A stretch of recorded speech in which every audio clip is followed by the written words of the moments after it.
And welcome back, everyone. It is that time. We got Daybreak and 10 on Color 10 for you, commercial-free these next 10 minutes. And right now, let's start it off by heading over to Beth Finello, who brings us a look at our forecast on what's going to be a bit of a wet Tuesday. Yeah, just have the rain jackets handy. Right now, we're mostly cloudy in Springfield. We've got showers in Branson and Harrison, Monette, and in Joplin. Look, the sun's starting to come up. It looks so nice out, and it's warmer than it was yesterday. Yesterday, we started off in the 40s. Today, we're in the 60s, 65 degrees right now in Springfield on a south and east wind at about 8 miles per hour. We're actually 5 to 10 degrees warmer, even 15 degrees warmer than we were yesterday. 57 right now in Rolla, 54 in Clinton, 58 in West Plains, and 61 in Harrison. Through today, we do keep the light shower chances. Temperatures only going to top off in the lower 70s.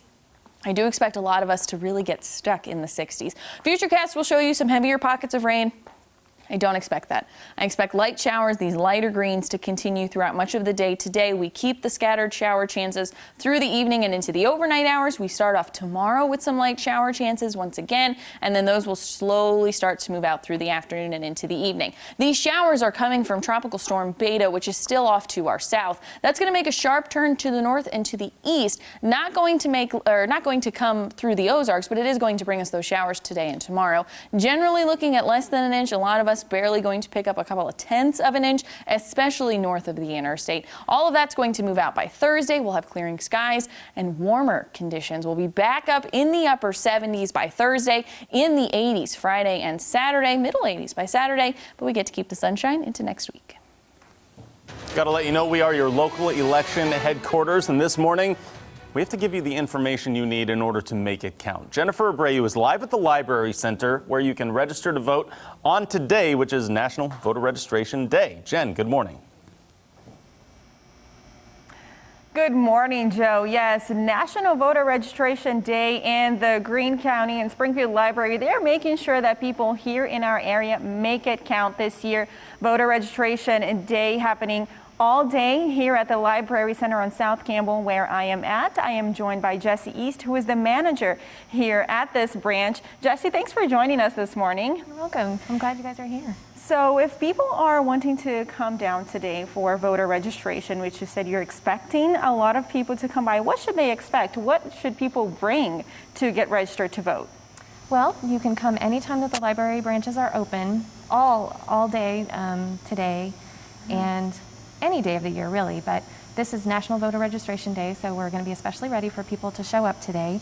You're going to be asked to fill out this very short application, okay. And you need to meet some requirements. So you need to be at least 17 and a half years old to register.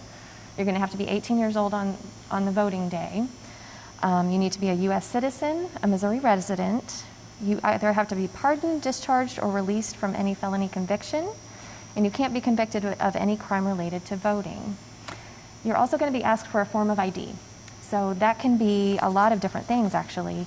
That needs to be something that can be something that is either like a driver's license, a passport, or a military ID. It can be an ID issued by a local election authority, an ID from a Missouri university, college, vocational, or technical school.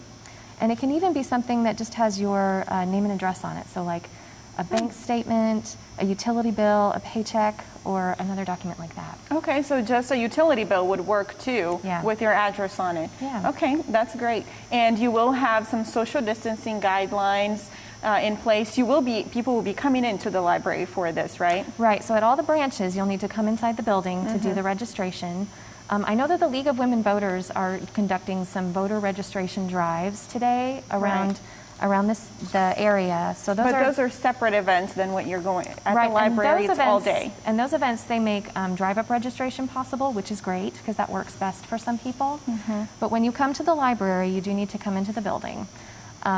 We do have social distancing in place in all of our branches.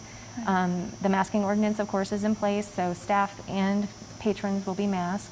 So we're trying to make it as safe as possible for everyone. And you will be having these events through October 7th, which is the last day to register to vote, correct? The last day for the November 3rd election, yes. But you can register to vote any day, any time that the library is open, all year long. That's right. But for the November 3rd election, October 7th is that deadline to register to vote. Right. Jesse, thank you so much. Joe, back to you. Good information there, and that's going to come your way all day on Color 10 and Ozarks Fox. Thank you, Jen. There are a lot of issues that voters are going to deal with, and voting is going to be different during this pandemic. Anyone can vote by mail, and there's an extra provision to vote absentee. There's a lot to keep track of, so we have this for you now. This year only, someone can vote absentee if they are at risk to contract the coronavirus. You don't need to have your ballot notarized, and you can drop your ballot off to your county clerk. You can vote by mail with no excuse, but there are a few extra things you have to do, including getting your ballot notarized. You also must mail your ballot through the United States Postal Service. In both cases, your county clerk must receive the ballot by Election Day. As we urge you to make it count, we have to take a look at some of the major races happening other than the presidential election, of course. You'll have to decide the governor of Missouri. Mike Parson is facing off against Democrat and current state auditor Nicole Galloway. Also for you, Amendment 3. That's a big issue in this state. Among other things, it would change the redistricting process voters that approved in 2018 that was commonly known as Clean Missouri. You'll also see races for Secretary of State, Attorney General, and State Treasurer. So if you have more questions about deadlines or how to register, go to ozarksfirst.com, and then you'll see that logo right there, Make It Count. Click that, and it'll take you to the page you need to go. That's right at the top of our homepage on ozarksfirst.com. You'll find stories we've done about the big issues facing voters on November 3rd and everything you need to know about mail-in or absentee voting in this election year. You'll also see the first 2 installments in our Meet the Candidates series, so be sure to bookmark the page as it will be continuously updated leading up to that election in November. New for you this morning, the Springfield Fire Department responded to a house fire on West Lombard Street last night. Police officers arrived and Battlefield Fire was also on the scene to support the fire department. Chief David Pennington says one person was in the house when this began, but there's no word on the individual's injuries. We'll update you as soon as we get more information for you now. In some news from around America for you, new evacuation orders are in effect near the enormous Bobcat fire. Firefighters have been racing back and forth between burning mountain hillsides, trying to catch up with the flames that have been jumping containment lines and so on. Water dropping helicopters called in once these flames went out of control. The fire continues to move crews as they're getting a more clear picture of the devastation, including how many homes have been destroyed so far. 29 homes have been destroyed so far. In news from around the region now, one Missouri county has allowed its mask mandate to expire and replaced it with a health advisory that strongly recommends residents wear masks in public places. Health officials in Johnson County say lifting the mandate doesn't make wearing one any less important, but those who don't support the decision believe that position sends the wrong message. The Board of Trustees for the county's health services meets on Thursday. They say if the numbers show they need to mandate masks, they'll take a look at doing so. A suspect wanted for a parole violation and a violent crime charge is critically wounded by police in St. Louis. A county officer tried to stop him, but police say the suspect ignored the command and kept driving. Cops put out stop sticks and punctured 3 of the suspect's tires. The suspect and 2 others ran from the car. The suspect was located under a porch of a residence.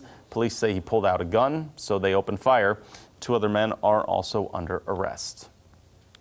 In some more local news for you today, Missouri Governor Mike Parson will be in Springfield for a ceremonial signing of House Bills 66 and 46. He officially signed them into law yesterday. House Bill 46 removes residency requirements for public safety employees in the city of St. Louis. House Bill 66 creates a pretrial witness protection fund to help law enforcement protect victims and witnesses, plus their immediate families.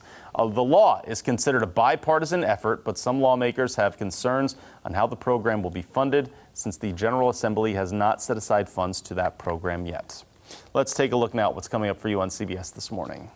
Coming up, we'll ask Senator Ted Cruz why he's changed his mind about filling a Supreme Court seat during an election year. Plus, advice from Dr. David Agus as the CDC shifts its guidance on airborne transmission of the coronavirus. Coming up on CBS This Morning. One big trend that's not happening from voter registration day, which, again, coverage coming all day, Today. is in the sports world. Michael Jordan getting into the NASCAR game. Did you ever think you'd see that happening? No. Yeah, Michael Jordan and Denny Hamlin are going to start up a NASCAR team with Bubba Wallace as the driver. Interesting. He lives in Charlotte. They're all in Charlotte. That's that NASCAR headquarters there, so they're getting into that game. Not bad.